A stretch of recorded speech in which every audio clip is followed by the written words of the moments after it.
Hello ഇനിമി lovers. അപ്പോൾ ഇന്ന് നമ്മൾ എക്സ്പ്ലെയിൻ ചെയ്യാൻ പോകുന്നത് ദ ബിഗിനിങ് ആഫ്റ്റർ ദിൻ്റെ മാൻഹയുടെ ചാപ്റ്റർ 72 മുതൽ 73 വരെയുള്ള 2 ചാപ്റ്റേഴ്സാണ്. സോ നേരെ കഥയിലോട്ട് കിടക്കാം. സോ 72ാമത്തെ ചാപ്റ്ററിൻ്റെ തുടക്കത്തിൽ അഡ്വഞ്ചേഴ്സ് ഗിൽഡിൽ നിന്ന് ആൾക്കാരൊക്കെ വന്നിട്ട് നമ്മുടെ സമാന്തയെ ആശുപത്രിയിലാക്കുന്നുണ്ട്. ഇപ്പം അവളുടെ ആ മുറിവുകളൊക്കെ ചികിത്സിച്ചിട്ടുണ്ട്. ഇപ്പം അവളുടെ മകന് അവളെ നോക്കി കരയുന്നുണ്ട്. സോ അതിനുശേഷം നമ്മുടെ ജാസ്മിനും അതുപോലെ എലീജ നീറ്റും നടന്ന കാര്യങ്ങളെല്ലാം കാസ്പിയനോട് പറയുന്നുണ്ട്. അപ്പോൾ നമ്മുടെ ആർത്തർ പറയുന്നുണ്ട്, ഇത്ര മതിയല്ലോ, ഇത്തരം സംഭവങ്ങൾ എത്ര അപൂർവമാണെന്ന് എനിക്കറിയാം, പക്ഷേ നടന്ന കാര്യങ്ങളെല്ലാം ഞാൻ നിങ്ങളോട് പറഞ്ഞിരിക്കുന്നു. അപ്പോൾ കാസ്പിയൻ പറയുന്നുണ്ട്, നിങ്ങൾ പറഞ്ഞത് ശരിയാണ്, വിചാരണയ്ക്ക് മുമ്പ് നിങ്ങൾക്ക് 3 പേർക്കും വിശ്രമിക്കാൻ വേണ്ടി കുറച്ച് സമയം തരാം. സോ ഇപ്പോൾ ഇവിടെ ഒരു വിചാരണ നടക്കുന്നുണ്ട്. കാരണം ഈ സംഭവം ഇപ്പോൾ ഒരു വലിയത്തെ കേസായി മാറിയിരിക്കുന്നു. ലൂക്കാസ് അവൻ്റെ ടീംമേറ്റ്സിനെ അറ്റാക്ക് ചെയ്തിട്ട് അവൻ ഒറ്റയ്ക്ക് രക്ഷപ്പെട്ടു. ലൂക്കാസാണ് ഈ കേസിലെ മെയിൻ പ്രതി. സോ ഈ കേസ് നടത്തുന്നത് അഡ്വഞ്ചേഴ്സ് ഗിൽഡിൻ്റെ കീഴിലുള്ള ഒരു കോർട്ടാണ്. ഈ കോർട്ടാണ് ഈ കേസിൻ്റെ വിധി നിർണ്ണയിക്കുന്നത്. സോ അപ്പോൾ അവിടേക്ക് ലൂക്കാസ് വരുന്നുണ്ട്. തെറ്റ് ചെയ്തതിൻ്റെ ഒരു കുറ്റബോധമില്ലാതെ അവൻ പറയുന്നുണ്ട്, ഓ നിങ്ങളെല്ലാവരും ജീവനോട് പുറത്തു വന്നല്ലേ, ഞാൻ വിചാരിച്ചത് നിങ്ങളെല്ലാവരും മരിച്ചെന്നാണ്. അപ്പം നമ്മുടെ ജാസ്മിനും എലീജയും ലൂക്കാസിനെ അറ്റാക്ക് ചെയ്യാൻ നിൽക്കുന്നുണ്ട്. അപ്പം നമ്മുടെ ആർത്തർ പറയുന്നുണ്ട്, വേണ്ട. അപ്പം ലൂക്കാസ് പറയുന്നുണ്ട്, നിങ്ങളെങ്ങനെയാണ് ആ ബീസ്റ്റിൽ നിന്ന് രക്ഷപ്പെട്ടത്? നിങ്ങളെ രക്ഷപ്പെടാൻ വേണ്ടിയിട്ട് നിങ്ങൾ ആരെങ്കിലും കൊലക്കൊടുത്തോ? അപ്പോൾ കാസ്പിയൻ പറയുന്നുണ്ട്, ലൂക്കാസ് ഇത് പറയേണ്ട സ്ഥലമല്ലേ ഇത്. അപ്പോൾ നമ്മുടെ ലൂക്കാസ് പറയുന്നുണ്ട്, സമാന്ത അവളൊരു വിട്ടിയാണ്, അവളിപ്പോഴും ജീവനോടെ ഇരിക്കുന്നുണ്ടാകും. അപ്പോൾ നിങ്ങൾ ബ്രാഡിനെ കൊലക്കൊടുത്തല്ലേ, എന്നിട്ട് നിങ്ങൾ രക്ഷപ്പെട്ടു, എന്ത് പണിയാണ് നിങ്ങൾ കാണിച്ചേ? അപ്പം നമ്മുടെ ആർത്തർ അവൻ്റെ സോഡ് മിന്നൽ വേഗത്തിൽ ലൂക്കാസിൻ്റെ നേരെ എറിയുന്നുണ്ട്. അപ്പം നമ്മുടെ ലൂക്കാസിൻ്റെ ഒപ്പം ഉണ്ടായിരുന്ന ഒരു ഗാർഡ് പറയുന്നുണ്ട്, യങ് മാസ്റ്റർ നിങ്ങളുടെ ചെവിയിൽ നിന്ന് രക്തം വരുന്നുണ്ട്. സോ അപ്പം നമ്മുടെ ലൂക്കാസ് അവൻ്റെ ചെവി തൊട്ട് നോക്കുമ്പോൾ അവൻ്റെ കയ്യിലാകെ രക്തം കാണുന്നുണ്ട്. അത് കണ്ടിട്ട് ലൂക്കാസ് ഞെട്ടുന്നുണ്ട്. അപ്പം നമ്മുടെ ആർത്തർ ലൂക്കാസിൻ്റെ അടുത്തോട്ട് മെല്ലനെ നടന്നു വരുന്നുണ്ട്. അപ്പോൾ അവൻ്റെ ഗാർഡ്സ് ലൂക്കാസിനെ സംരക്ഷിക്കുന്നുണ്ട്. നിൽക്കവിടെ, നിൽക്കുന്നതാണ് നിനക്ക് നല്ലത്. സോ അപ്പം നമ്മുടെ ആർത്തറിൻ്റെ ഫേസ് കാണിക്കുന്നുണ്ട്. അവനിൽ നിന്ന് ഒരു പ്രത്യേക ഔറ പുറപ്പെടുന്നുണ്ട്. അപ്പോൾ ആ ഗാർഡ്സ് പറയുന്നുണ്ട്, എന്താണ് പെട്ടെന്നുള്ളൊരു മാറ്റം, എൻ്റെ ശരീരം പെട്ടെന്ന് ഭാരം വെക്കുന്നത് പോലെ. അപ്പോൾ ലൂക്കാസ് പറയുന്നുണ്ട്, ഞാൻ എന്തിനാടാ നിങ്ങൾക്കൊക്കെ പൈസ തരുന്നേ, അവനെ പോയി അറ്റാക്ക് ചെയ്യ്. അപ്പോൾ ആ ഗാർഡ് നമ്മുടെ ആർത്തറിനെ അറ്റാക്ക് ചെയ്യാൻ വരുന്നുണ്ട്. പക്ഷേ നമ്മുടെ ആർത്തർ അതിൽ നിന്ന് ഒഴിഞ്ഞു മാറുന്നുണ്ട്. എന്നിട്ട് നമ്മുടെ ആർത്തർ അവൻ്റെ സോഡ് ഉപയോഗിച്ചുകൊണ്ട് ആ ഗാർഡിൻ്റെ കൈ പിടിച്ച് തിരിക്കുന്നുണ്ട്. എന്നിട്ട് ആ ഗാർഡിനെ ബാക്കിൽ നിന്ന് അറ്റാക്ക് ചെയ്യുന്നുണ്ട്. സോ അപ്പോൾ മറ്റേ ഗാർഡ് ആർത്തറിനെ അറ്റാക്ക് ചെയ്യാൻ വരുന്നുണ്ട്. അപ്പോൾ അവൻ്റെ സ്പീഡ് ഉപയോഗിച്ചുകൊണ്ട് ആ ഗാർഡിനെ അറ്റാക്ക് ചെയ്യുന്നുണ്ട്. അപ്പോൾ വേറെ ഗാർഡ് അവൻ്റെ നേരെ സോഡ് വീശുന്നുണ്ട്. പക്ഷെ ആർത്തർ അതിൽ നിന്നെല്ലാം സ്പീഡിൽ മാറിയിട്ട് നമ്മുടെ ലൂക്കാസിൻ്റെ നേരെ ചാടുന്നുണ്ട്. അപ്പോൾ കാസ്പിയൻ പറയുന്നുണ്ട്, ആർത്തർ ഹിയറിങ്ങിന് മുമ്പ് നീ ഇങ്ങനൊന്നും ചെയ്യാൻ പാടില്ല. അപ്പം നമ്മുടെ ലൂക്കാസ് പേടിച്ച് വിറക്കുന്നുണ്ട്. അപ്പം അവൻ്റെ സോഡ് പിടിച്ചോണ്ട് പറയുന്നുണ്ട്, എന്നോട് ക്ഷമിക്കണം, എൻ്റെ വാള് എൻ്റെ കയ്യിൽ നിന്ന് സ്ലിപ്പായി പോയി. സോ അത് ഞാൻ തിരിച്ചെടുക്കാൻ വന്നതാണ്. അപ്പോൾ കാസ്പിയൻ അവിടെ ഉണ്ടായിരുന്നൊരു പെൺകുട്ടിയോട് പറയുന്നുണ്ട്, ലൂക്കാസിനെ മെഡിക്കൽ വാർഡിലേക്ക് ആക്ക്, അവൻ്റെ മുറിയെല്ലാം ശരിയാക്കട്ടെ. സോ അപ്പോൾ ആ പെൺകുട്ടി ലൂക്കാസിനെ മെഡിക്കൽ വാർഡിലേക്ക് കൊണ്ടുപോകുന്നുണ്ട്.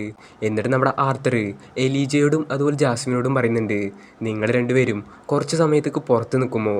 അപ്പോൾ നമ്മുടെ എലീജയും ജാസ്മിനും പുറത്ത് നിൽക്കുന്നുണ്ട്. അപ്പോൾ കാസ്പിയൻ പറയുന്നുണ്ട്, എനിക്ക് നിൻ്റെ ഇമോഷൻസ് മനസ്സിലാക്കും, പക്ഷേ നീ ഇപ്പം ചെയ്തതുപോലെ ലൂക്കാസിനെ പ്രകോപിപ്പിക്കുന്നത് അത്ര നല്ലതല്ല, അത് നീ ഒഴിവാക്കണം. സോ അപ്പോൾ നമ്മുടെ ആർത്തർ പറയുന്നുണ്ട്, ആ പന്നിയെ എനിക്ക് കൊല്ലാൻ പറ്റും, അവൻ്റെ കുടുംബത്തിന് എൻ്റെ ഐഡൻറ്റിറ്റി അറിയില്ല, നിങ്ങളിപ്പോൾ എന്നെ ഭീഷണിപ്പെടുത്താൻ നോക്കുകയാണോ? നിങ്ങൾക്ക് എന്നിൽ നിന്ന് അവനെ രക്ഷിക്കാൻ പറ്റുമെന്ന് തോന്നുന്നുണ്ടോ എന്ന് പറഞ്ഞിട്ട് കാസ്പിയനെ നമ്മുടെ ആർത്തർ നോക്കുന്നുണ്ട്. അപ്പോൾ കാസ്പിയൻ ആർത്തറിൻ്റെ നോട്ടം കണ്ട് പേടിച്ചവൻ്റെ മനസ്സിൽ ചിന്തിക്കുന്നുണ്ട്. അവൻ്റെ ആ കണ്ണുകൾ, അവൻ്റെ ആ തുറിച്ചുള്ള നോട്ടം, അവൻ എത്ര പേരെയും അതുപോലെ എത്ര മാനഭീഷനും കൊന്നിട്ടുണ്ടാകും. അപ്പോൾ കാസ്പിയൻ പറയുന്നുണ്ട്, ഞാൻ നിന്നെ ഭീഷണിപ്പെടുത്തിയല്ല, നീ വിശ്വസിച്ചാലും ഇല്ലെങ്കിലും ഞാൻ നിൻ്റെ നന്മയ്ക്ക് വേണ്ടിയിട്ടാണ് ഇതൊക്കെ പറയുന്നത്. ഇനി നീ ലൂക്കാസിനെ കൊന്നാലും വൈറ്റ്സ് ഹൗസ് വെറുതെ ഇരിക്കുന്നത് എനിക്ക് തോന്നുന്നുണ്ടോ? വൈറ്റ്സ് ഹൗസിൽ ഒരാളെ കൊന്നാൽ വൈറ്റ്സ് ഹൗസ് ആ കൊന്ന ആൾക്കാരെ എന്തായാലും തീർത്തിരിക്കും.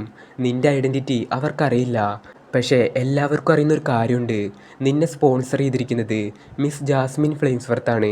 അതുകൊണ്ട് വൈക്സ് ഹൗസ് ജാസ്മിൻ ഫ്ലെയിംസ്വർത്തിനെയും അതുപോലെ ഫ്ലെയിംസ്വർത്ത് ഹൗസിനെയും അറ്റാക്ക് ചെയ്യും.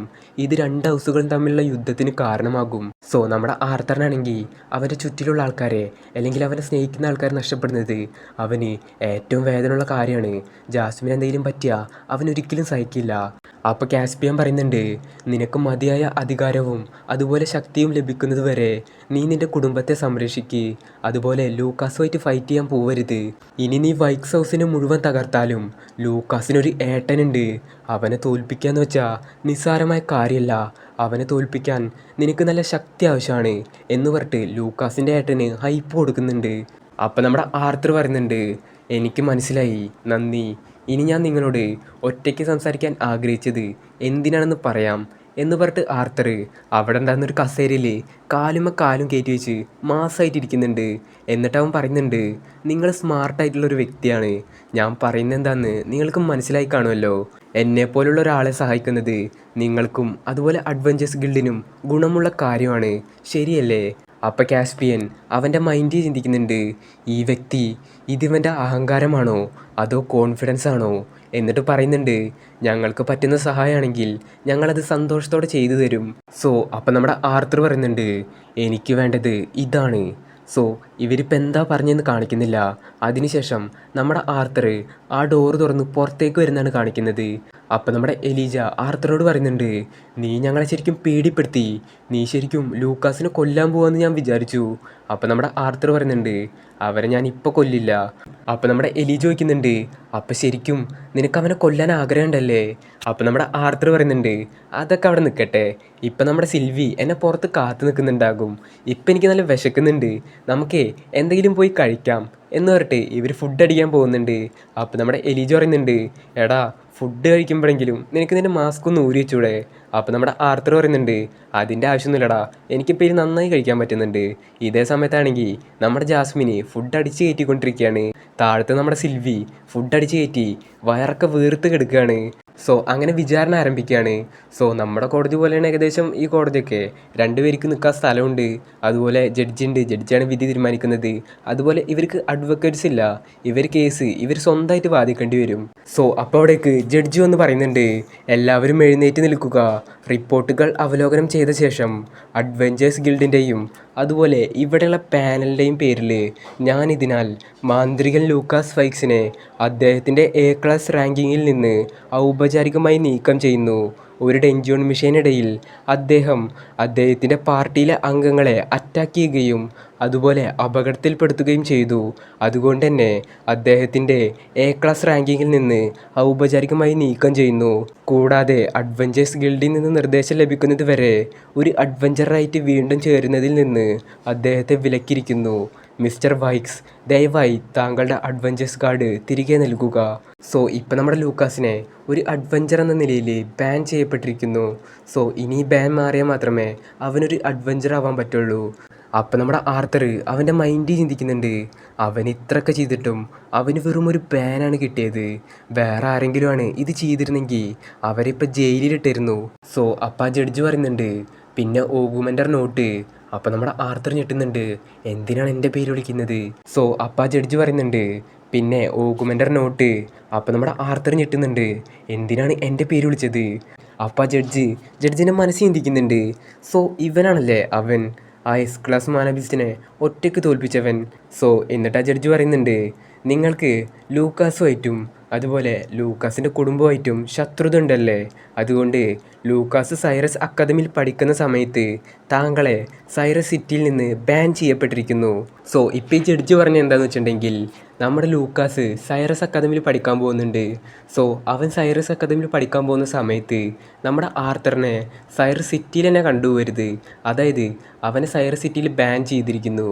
കാരണം എന്താണെന്ന് വെച്ചിട്ടുണ്ടെങ്കിൽ, ഈ വിചാരണക്ക് മുമ്പ് തന്നെ നമ്മുടെ ആർത്തർ ലൂക്കാസിനെ അറ്റാക്ക് ചെയ്യാൻ പോയിരുന്നു. സോ ലൂക്കാസിൻ്റെ സേഫ്റ്റിക്ക് വേണ്ടിയിട്ട് ആർത്തറിനെ ലൂക്കാസ് നിൽക്കുന്ന സ്ഥലത്ത് നിന്ന് മാറ്റി നിർത്താനാണ് കോർട്ട് ശ്രമിക്കുന്നത്. അപ്പം നമ്മുടെ ആർത്തർ പറയുന്നുണ്ട്, ഞാനിതിനെ എതിർക്കുന്നു. ഞാൻ എന്ത് തെറ്റ് ചെയ്തിട്ടാണ് എനിക്ക് ബാൻ കിട്ടിയത്? അവനാണ് തെറ്റ് ചെയ്തത്, അവനെ നിങ്ങൾ ശിക്ഷിക്കുക. അപ്പോൾ ആ ജഡ്ജി പറയുന്നുണ്ട്, ഞങ്ങൾ ഈ കാര്യം തീരുമാനിച്ചിരിക്കുന്നു. ഞങ്ങളുടെ വാക്ക് നീ തെറ്റിക്കുകയാണെങ്കിൽ നിന്നെ അഡ്വഞ്ചേഴ്സ് ഗിൽഡിൽ നിന്ന് എന്നേക്കുമായി ബാൻ ചെയ്യും. അപ്പോൾ ലൂക്കാസ് പറയുന്നുണ്ട്, അവൻ്റെ ഐഡൻറ്റിറ്റിയുടെ കാര്യമോ? അവൻ എളുപ്പത്തിൽ മുഖംമൂടി ഊരിയിട്ട് നഗരത്തിലേക്ക് നുഴഞ്ഞു കയറി എന്നെയോ എൻ്റെ കുടുംബത്തെയോ ഉപദ്രവിക്കാൻ കഴിയും. അതുകൊണ്ട് അവൻ്റെ മുഖംമൂടി ഊരാൻ പറയേ, എനിക്ക് അവൻ്റെ മുഖം കാണണം. സോ അപ്പോൾ അവിടെ ഉണ്ടായിരുന്നൊരു പെൺകുട്ടി പറയുന്നുണ്ട്, മിസ്റ്റർ നോട്ടിൻ്റെ ഐഡൻറ്റിറ്റി ഞങ്ങൾ ഈ ശിക്ഷാവിധി കഴിഞ്ഞാൽ രേഖപ്പെടുത്തും. പക്ഷേ അവൻ്റെ ഐഡൻറ്റിറ്റിയും അതുപോലെ അവൻ്റെ ഫാമിലിയുടെ ഐഡൻറ്റിറ്റിയും ഞങ്ങൾ പുറത്തു വിടില്ല. പിന്നെ ഞങ്ങൾ അവനെ നിരീക്ഷിക്കുന്നുണ്ടാകും. അവൻ സൈറസ് സിറ്റിയിലേക്ക് കടന്നാൽ ഞങ്ങൾ അവനെ അറസ്റ്റ് ചെയ്യും. അപ്പോൾ ലൂക്കാസ് പറയുന്നുണ്ട്, അതൊന്നും പോരാ. അപ്പോൾ ജഡ്ജി പറയുന്നുണ്ട്, ശിക്ഷാവിധി ഇവിടെ വെച്ച് അവസാനിച്ചിരിക്കുന്നു, ഇനി എല്ലാവർക്കും പോകാം. അപ്പോൾ നമ്മുടെ ലൂക്കാസ് പോകുന്ന സമയത്ത് നമ്മുടെ ആർത്തറിനോട് പറയുന്നുണ്ട്, എടാ നിനക്ക് ഞാനൊരു ഉപദേശം തരാം. ഞാൻ താമസിക്കുന്ന സ്ഥലത്ത് നിന്ന് ഏകദേശം 5 നഗരെങ്കിലും അകലെ നീ താമസിച്ചോ, അതാണ് നിനക്ക് നല്ലത്. അപ്പോൾ നമ്മുടെ ആർത്തർ പറയുന്നുണ്ട്, എന്താടാ നിനക്കെന്നെ പേടിയാണോ? അപ്പോൾ നമ്മുടെ ലൂക്കാസ് ഒന്നും പറയാതെ പോകുന്നുണ്ട്. സോ അപ്പോൾ അവിടെ ഉണ്ടായിരുന്ന ഒരാൾ നമ്മുടെ ആർത്തറോട് ചോദിക്കുന്നുണ്ട്, മിസ്റ്റർ നോട്ട്, ഞാൻ താങ്കളെ ഈ ബിൽഡിങ്ങിൽ നിന്ന് പുറത്തേക്ക് കൊണ്ടുപോകാം, എന്നോടൊപ്പം വരൂ. അപ്പോൾ ആ ജഡ്ജി പറയുന്നുണ്ട്, നിങ്ങൾ ബുദ്ധിമുട്ടേണ്ട കാര്യമില്ല, മിസ്റ്റർ നോട്ടിനെ ഞാൻ കൊണ്ടുപോയിക്കോളാം എന്ന് പറഞ്ഞിട്ട് അയാൾ നമ്മുടെ ആർത്തറിനെ ഒരു റൂമിലോട്ട് കൊണ്ടുപോകുന്നുണ്ട്. എന്നിട്ട് ആർത്തറോട് ചോദിക്കുന്നുണ്ട്, നിനക്ക് ഈ നാടകം ഇഷ്ടപ്പെട്ടോ? അപ്പോൾ നമ്മുടെ ആർത്തർ പറയുന്നുണ്ട്, ആ എല്ലാവരും വിശ്വസിച്ചെന്നാണ് തോന്നുന്നേ, നിങ്ങളുടെ സഹകരണത്തിന് നന്ദി. സോ ഇപ്പോൾ അവിടെ നടന്ന വിചാരണ എല്ലാം നമ്മുടെ ആർത്തറിൻ്റെ പ്ലാൻ അനുസരിച്ച് നടന്ന ഒരു നാടകം മാത്രമായിരുന്നു. സോ ഇതിലേക്ക് നമുക്ക് പിന്നീട് കിടക്കാം. സോ അപ്പോൾ ആ ജഡ്ജി പറയുന്നുണ്ട്, ഇതിന് നീ എന്നോട് നന്ദി പറയേണ്ട കാര്യമില്ല, ഇത് ഞാൻ നിനക്ക് വേണ്ടി ചെയ്തതല്ല. നീ ഇനി ഒരു പ്രശ്നവും ഉണ്ടാക്കില്ലെന്ന് ഞാൻ വിചാരിക്കുന്നു. വൈക്സ് കുടുംബത്തിൽ നിന്ന് സത്യം എന്നേക്കുമായി മറച്ചു വെക്കാൻ കഴിയില്ല. സോ നീ വൈക്സ് കുടുംബത്തിനെതിരെ ആവശ്യമില്ലാത്ത പ്രശ്നങ്ങൾക്ക് പോകണ്ട. അങ്ങനെയാണെങ്കിൽ അവർ നിന്നേറ്റവും പ്രശ്നം ഉണ്ടാക്കാൻ വരില്ല. അപ്പം നമ്മുടെ ആർത്തർ പറയുന്നുണ്ട്, ഞാൻ കാണുന്നതിനേക്കാൾ ശ്രദ്ധാലുവാണ് മാന്യനായ ജഡ്ജി. അപ്പം ആ ജഡ്ജി പറയുന്നുണ്ട്, ഒരു ദിവസം ഞങ്ങൾ നിന്നോട് സഹായം ചോദിക്കും, അപ്പോൾ ഞങ്ങൾ ഇന്ന് ചെയ്ത സഹായം നീ ഓർക്കണം. അപ്പം നമ്മുടെ ആർത്തർ പറയുന്നുണ്ട്, വളരെ നന്ദിയുണ്ട്. അഡ്വഞ്ചേഴ്സ് ഗിൽഡിൻ്റെ തലവന്മാർ വളരെ കഴിവുള്ളവരാണ്.